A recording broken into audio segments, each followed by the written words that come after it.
बिस्मिल्लाहिर्रहमानिर्रहीम। अस्सलाम वालेकुम नाज़रीन, आप यूट्यूब चैनल देख रहे हैं। मैं इमरान खान हूँ। आज दोबारा सुप्रीम कोर्ट ऑफ पाकिस्तान ने इमरान खान साहब का केस सुनना था। एक मरतबा फिर तारीख दे दी गई है। इमरान खान साहब को इंसाफ नहीं मिल रहा। हर दफ़ा अदालत एक नई तारीख दे देती है। सुप्रीम कोर्ट ऑफ पाकिस्तान में जब केस लगने के लिए गया तो जो प्रोसिक्यूटर की जानिब से, यानी प्रोसिक्यूशन टीम या पंजाब हुकूमत का जो प्रोसिक्यूटर है, उनका वकील आया नुमाइंदगी करते हुए। उसने कहा जी वो प्रोसिक्यूटर साहब जो है ना, उनके पेट ख़राब हो गया, उनको फूड पॉइजनिंग हो गई है, लिहाजा आप कोई और तारीख दे दें। तो जज साहब ने फिर एक दिन की तारीख दे दी। इससे पहले जनाब एक दिन कहा कि जी वकील खुद मौजूद नहीं। उन्होंने कहा जी वकील मौजूद है, करें आप। फिर तारीख दे दी थी। फिर दोबारा एक और तारीख दे दी थी। फिर ये कहा जी क्योंकि इजाफी दस्तावेजात आ गई, मैं पढ़ना चाहता हूँ, मैं कल आऊँगा। फिर तारीख दे दी। और आज जनाब के जो प्रोसिक्यूटर है उसको फूड पॉइजनिंग हो गई है, उसका पेट ठीक नहीं है। तो जब उसका पेट ठीक हो जाएगा तो फिर दोबारा हम केस लगाएंगे। तो एक और तारीख दे दी है। तो इमरान खान साहब को इंसाफ देने से अदालत डर रही है। इमरान खान साहब के वकील ने कहा जी कि इमरान खान की फैमिली बात करना चाहती है, आप उन्हें तो इजाज़त दें कि वो आपसे बात करें। और वो फैमिली क्या बात करना चाहती थी वो भी मैं आपको बताता हूँ। इमरान खान की बहन ने बताया भी है। तो जज साहब ने कहा जी मैं इजाज़त नहीं देता कि इमरान खान की फैमिली बात करे। इमरान खान की फैमिली ने यह बात करनी थी कि इमरान खान साहब से मुलाकातें हमारी बंद करवा दी गई हैं, हमारी एक्सेस नहीं है इमरान खान साहब तक, हमें उनसे मिलवाया जाए, हमारी उनसे बात करवाई जाए। ये कहा था इमरान खान साहब की फैमिली ने बाहर आकर कि हम ये कहना चाहते थे अदालत को, लेकिन अदालत ने इसकी इजाज़त नहीं दी। पाकिस्तान में इंसानी हकूक मुअत्तल हो चुके हैं और जिस इंसान के साथ सबसे ज़्यादा बदसलूकी की जा रही है वो इमरान खान है। जेल से मेरे पास एक खबर आई है और ये मैं आपको जो खबर दे रहा हूँ इसे आप जहन में रखें कि ये वो शख्स है जिसने खुद इमरान खान साहब को देखा है और वो ये सारी चीज़ें बड़े वसूख के साथ उसने मेरे तक पहुंचाई हैं। अब जो उसके दावे मैं आपको बता देता हूं, मैंने क्योंकि सवालात मैंने करने थे। तो एक तो मैंने ये पूछा कि जी इमरान खान साहब के बारे में ये जो खबर आती है कि वो कमज़ोर हो गए जिस्मानी तौर पर और उनका वजन कम हुआ है, ये बात दुरुस्त है या गलत है? उन्होंने कहा जी इमरान खान जितने भी लोग उन्हें मिलने आते हैं उन्हें यही कहते हैं कि बाहर जाके ये बताओ कि मेरी सेहत ठीक है।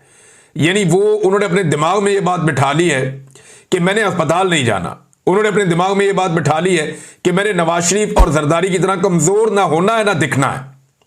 अब नवाज शरीफ और जरदारी तो जेलों के अंदर मौजों में थे, उनकी तो मुलाकातें ही नहीं रुक रही थी। उनके साथ तो बहुत सारे अर्दली रखे हुए थे, मुशक्कती रखे हुए थे, डॉक्टर उनको मिल रहे थे, बंदे उनके साथ ही रह रहे थे, मर्जी के खाने पीने चल रहे थे, खुला उनको स्वीट मिला हुआ था बड़ा सा, वो खुले आसमान के नीचे पूरा एक बंगला टाइप का होता है अंदर, वहां पे ये घूमते फिरते थे, जिसको मर्जी बुलाकर मिल लेते थे, एक महफिल जमी हुई होती थी।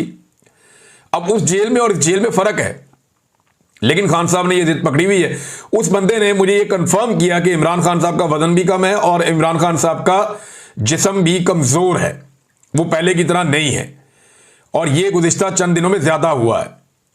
फिर मैंने पूछा कि इमरान खान पर सख्तियां क्या की जा रही हैं। अब उन्हें हर वक्त मौका नहीं मिलता कि वो इमरान खान के पास जा सकें, वहां बहुत सख्ती हो गई। उस शख्स ने मुझे ये बताया कि पहले जब इमरान खान साहब की कोई समाअत वगैरह होती थी अदालत में या कोई और चीज़ होती थी तो यहां पे हमें अलाउ होता था, इजाज़त होती थी कि आते जाते हुए खान साहब से बात कर लेते थे। जो अमले के लोग थे, जो सिक्योरिटी के लोग थे, वो खान साहब के साथ बातें करते थे, थोड़ा सा इधर उधर की बातें हो जाती थी। लेकिन अब इतनी ज़्यादा सख्ती कर दी गई है कि इमरान खान अगर किसी को मुखातिब भी करें तो इस बात के सख्त अहकाम हैं कि आगे से जवाब नहीं देना। ऐसा लगता है कि इमरान खान किसी दीवार से बात कर रहा है। तो वहां पे जितने लोग मौजूद हैं उन सबको इस तरह कर दिया गया है। यह भी मुझे बात कंफर्म की गई कि उसको जो कैद तन्हाई का असल मतलब है वो अब इमरान खान साहब को बताया जा रहा है कि जो आपकी सिक्योरिटी के लिए भी बंदा है, जो आपको लेकर जा रहा है, लेकर आ रहा है, जो लोगों की टीम आपको लेकर जा रही है, उससे भी आप बात नहीं कर सकते। तो दो चीजें उन्होंने कंफर्म की। तीसरी एक और चीज उन्होंने कंफर्म की कि इमरान खान साहब को बाहर की मालूमात कम से कम है। गुज़िश्ता लगभग 1 महीने के आसपास हो गया इमरान खान साहब के पास अखबारात नहीं है, वो टीवी नहीं देख पा रहे और उन्हें बाहर की इंफॉर्मेशन नहीं है। वो बिल्कुल नहीं जानते कि जेल से बाहर क्या हो रहा है और उन्हें अब सेल के अंदर ज्यादा वक्त गुजारना पड़ता है। बाहर बहुत थोड़े से वक्त के लिए 1 घंटा, 1.5 घंटा, 2 घंटे बाद उन्हें बाहर निकाला जाता है, लेकिन ज्यादातर इमरान खान साहब को उसी जेल के एक सेल के अंदर रखा जाता है। और जब धूप निकलती है तो ये हबस वाला मौसम है तो बड़ा शदीद हबस भी हो जाता है उस सेल के अंदर। उसकी वजह से उनकी हालत बहुत पतली है। मैंने पूछा कि जी ये पीने के पानी के और दीगर मामला, उन्होंने कहा जी जो इमरान खान ने चीज़ें बाहर बताई हैं वो झूठ नहीं है। उन्हें हर लिहाज से इमरान खान साहब को परेशान किया जा रहा है, उन्हें हर लिहाज से तंग किया जा रहा है। इतना जुल्म इमरान खान साहब पे जब से वो जेल में गए हैं तब से लेकर अब तक लंबे दौरानिए के लिए कभी भी इतना मेंटल टॉर्चर इमरान खान साहब को नहीं किया गया जितना मेंटल टॉर्चर इमरान खान साहब को इस वक्त किया जा रहा है। वजह क्या है? वजह तो बहुत सारी है। नंबर एक, इमरान खान साहब माफी नहीं मांगते। सुहेल बड़ाइच के जरिए कहा, बहुत सारे टाउट्स के जरिए कहा, पैगामात जेल में भिजवाए गए। हफीजुल्लाह नियाज़ी के बकौल अमेरिका से कोई ताजर आए, उन्होंने भी कहा यहां जो खैबर पख्तूनख्वा के लोग हैं, वज़ीर आला खैबर पख्तूनख्वा या बाकी लोग जो भी पैगाम लेकर गए, खान साहब ने झुकने से और माफी मांगने से इनकार कर दिया। अब उस गुस्से में इमरान खान साहब को इबरत का निशान बनाने की एक कोशिश की जा रही है और इमरान खान साहब डटकर खड़े तो हैं लेकिन बहुत मुश्किल सूरत हाल देख रहे हैं। अब सोचने की बात यह है कि इमरान खान साहब क्या ये सारा कुछ अपने लिए कर रहे हैं?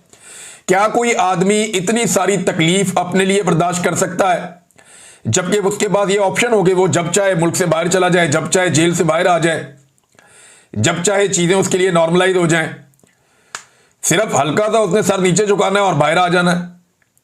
लेकिन वो आदमी डटकर अगर खड़ा है तो कौम के लिए खड़ा है और जो उसकी अपनी पार्टी है वो इन चीजों को ऐसा लगता है कि आहिस्ता आहिस्ता नॉर्मलाइज होता हुआ देख रही है। फैमिली जो है वो बड़ा जोर लगाती रहती है, वो कोशिश करती रहती है, वो इधर टक्कर मारते हैं उधर मारते हैं, वो कोशिश करते हैं किसी तरह इमरान खान साहब तक एक्सेस हो जाए, कोई इंसाफ मिल जाए।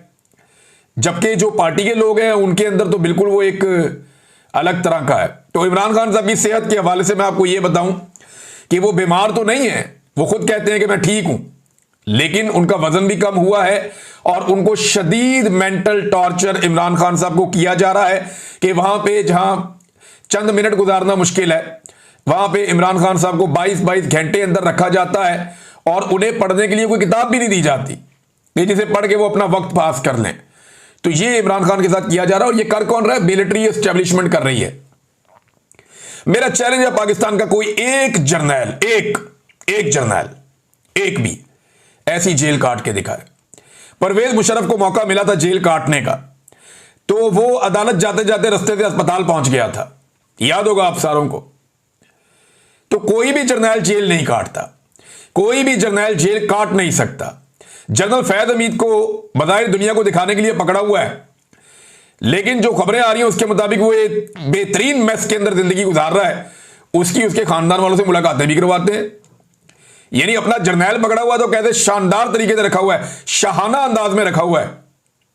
जो खबरें उसके बारे में आती हैं बाहर निकल के, उसके अंदर तो बहुत अच्छी अच्छी चीजें हैं। लेकिन इमरान खान को जो साबिक वजीर आजम है, जो सबका बॉस था इनका, उसको जेल में रखा हुआ है तो सिर्फ इसलिए कि वो एक सिविलियन है, सिर्फ इसलिए कि सिविलियन को कीड़े मकोड़े समझते हैं। तो पाकिस्तान के कीड़े मकोड़ों का सबसे बड़ा लीडर जो है उसको जेल में देखे किस हालत में रखा हुआ है। और ये मैं फर्स्ट हैंड नॉलेज की बुनियाद पे कह रहा हूं। मेरी जिस बंदे से बात हुई है वो मुझे और भी इंफॉर्मेशन देगा, वो इंफॉर्मेशन मैं आप तक पहुंचाऊंगा आने वाले वक्त में। जेल में ये हालात हैं इमरान खान साहब के। अब नाजरीन एक और चीज मैं आपके सामने रखता हूं कि जिन्होंने इमरान खान को जेल में भेजा है और जिन लोगों को मुसल्लत किया गया इमरान खान की जगह पे, उन लोगों की आप हालत चेक करें कि कितनी पतली हो गई है। अवाम उनको मानती नहीं है, अवाम उन्हें तस्लीम करने पर तैयार ही नहीं है। यहां से टिकटॉकर गवर्नमेंट जो है पंजाब की, ये जापान के दौरे पर निकले और वहां जाके इन्होंने अवाम को चूना बेचना शुरू कर दिया। ये जिस जगह की इन्होंने तस्वीरें और वीडियोस लगाई कि जनाब ये कोई बंदरगाह है और वहां पे स्लोमोस चलाए गए, टिकटॉक बनाकर चलाए गए और भड़कीले लिबास पहन के सारे लोग अलग अलग किस्म के वो वहां फिर रहे थे और बता रहे थे कि जनाब ये हमने बंदरगाह का दौरा किया है। वो पता चला जी वो पब्लिक पार्क है, वो बंदरगाह नहीं है। वहां पे ओवरसीज पाकिस्तानियों ने मुझे फोन करके भी बताया और कुछ वहां पे कैमरा लेकर पहुंच भी गए। उन्होंने बताया जी पीछे जो ये शिप खड़ा हुआ है इसके अंदर बैठ के आप खाने शाने खा लेते हैं। और दूसरे जो यहाँ पे जहाज वहाज आते हैं ना, ये कोई बंदरगाह नहीं है, ये कोई पोर्ट नहीं है, ये सिर्फ और सिर्फ इसलिए है कि यहां से लोग सैर करने के लिए जाते हैं, बस शिप्स के अंदर बैठ के क्रूज वगैरह आ जाते हैं, लोग सैर करते हैं, लोग इंजॉय करते हैं और कुछ ऐसा नहीं है यहाँ पे। तो नाज़रीन एक तो ये इन्होंने 2 नंबरी की, दूसरा हर जगह क्योंकि पाकिस्तानी पहुंच जाते थे, ये जा भी जाते थे तो पाकिस्तानियों ने इनके नाक में दम किया हुआ था, लिहाजा इन्होंने अपनी गुड्डी चढ़ाने के लिए वहां पे जो इंतजामिया उससे रब्ता कर लिया, सिक्योरिटी इदारों से, और एम्बेसी को इन्होंने साथ मिलाया हुआ था। तो उन्हें यह बताया गया कि जनाब हमारी जान को खतरा है, यहां पे मरियम नवाज साहब आई हुई हैं, ये बड़ी जनाब कोई मकबूल लीडर है, लिहाजा यहां पे जो पाकिस्तानी है उनसे इनकी जान को खतरा है। तो उन्होंने कहा जी जान को खतरा है, कैसे खतरा है, जान को क्या हुआ ऐसा? जी ये हमारे पीछे पीछे आते हैं। पीछे आते हैं, कोई मारता तो नहीं है, तो जान को खतरा कैसे हो गया? अब वो तो सीधा सीधा मुल्क है, वहां पे तो सिक्योरिटी के बड़े जबरदस्त इंतजाम हैं, और वहां पे क्राइम रेट जो है वो आप सब जानते हैं। जापान दुनिया का बेहतरीन मुल्क है इन मामलात में, एक एक चीज उनकी रिकॉर्ड के ऊपर होती है, और उनका अपना एक जमहूरी तरीकाकार है। तो उन्होंने जब इनकी बातें सुनी तो उन्होंने इनको, एक तो ये जहां पे थे अब वहां पे नहीं है, मरियम नवाज एंड कंपनी ये जहां पे गए थे जापान में, ये वहां पे नहीं है, ये कहीं और शिफ्ट हो गए हैं, और इनको उन्होंने अपनी सिक्योरिटी में ले लिया है। तो बहुत सारे ऐसे प्रोग्राम जिनमें टिकटॉक्स बनने थे, बहुत सारी ऐसी जगह जिनके बारे में झूठे दावे किए जाने थे कि जनाब ये भी और ये भी, ये फलां दौरा हुआ, ये फलां दौरा हुआ। तो जितनी नौसरबाजियां इन्होंने करनी थी वो सारी नौसरबाजियां इनकी कैंसिल हो गई। अब आप गौर करें, गुज़िश्ता 24-36 घंटे में इनकी सिर्फ एक मुलाकात हुई थी, जो अभी तक रिपोर्ट हुई है जब मैं वीडियो रिकॉर्ड कर रहा हूं, और वो भी इन्होंने दावा कर दिया कि ये बंदा जो है ये वजीर खारजा है।